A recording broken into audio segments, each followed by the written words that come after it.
at this. Over 1900 years ago, this was written. Romans 13, 11 and 12. Knowing the time, that now it is high time to awake out of sleep. For now is our salvation nearer than when we first believed.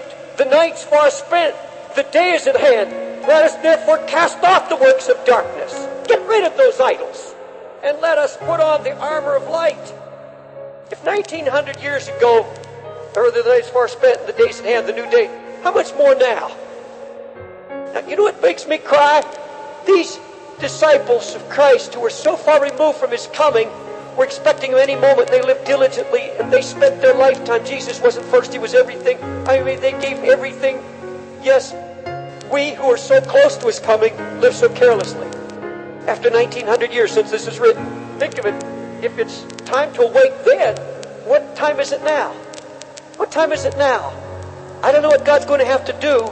I don't know what God has to do to this city. I don't know what he has to do to every city. I don't know what he has to do to the church. But he said it's a fearful thing to fall in the hands of a living God. And he's talking to the church. He said it's a frightful thing. We're not taking it frightful. We've created a God in our concept. We have a concept of God that he's just so loving. He's so merciful. Yes, he is to those who follow him in righteousness. And God so loved the world, he gave his only son. Yes, he loves the whole world. But there comes a time when God says, my justice must now be satisfied. And he said, that's it. And he begins to move. And folks, we're not hearing it. We're not hearing. I'm saying it, but you're not hearing it. And only the Holy Ghost can make it real. It's all over. The party's over. And now, let me ask you how you're spending your time. You say, Lord, Lord, he's my Lord. What do you do with your spare time now? But you say, Brother Dave, I'm a housewife. And all God expects of me as a Christian housewife is to have a home where there's comfort and where there's peace. Do you mean I'm expected to carry the burden of the Lord?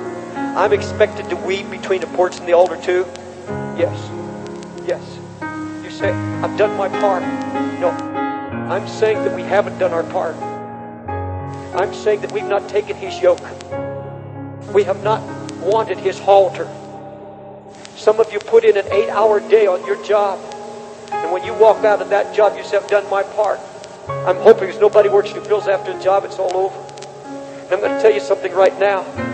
He's going to move in his fury and his wrath. Because he said, you're living a lie. You say he's Lord, you won't take his burden, you won't take his yoke upon you. I'm asking you, how many of you wives, how many of you husbands drive through the city or you ride the subway? How many of you wept? When's the last time you wept over the loss? Have you grown so accustomed to it, it doesn't move you anymore? I've been in this city now for 30 years and it's moving me now more than it's ever moved me before because I'm getting the burden of the Lord. I'm realizing that it's not enough just to go out and pass out literature. It's not just enough to have a job for Jesus. I've got to have his Spirit upon me, his brokenness. I've got to be able to pray, oh Lord, do something in my heart. I'm just not an errand boy. I want your heart.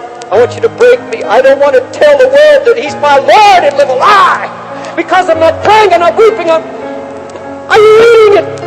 Are you digging into it? That's what God said to us, to go deeper in this word. You have time. You say you don't have time. Yes, you have time for everything else.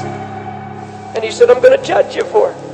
You get my yoke upon you. Take my burden upon you. Get this halter upon you. And you walk with me.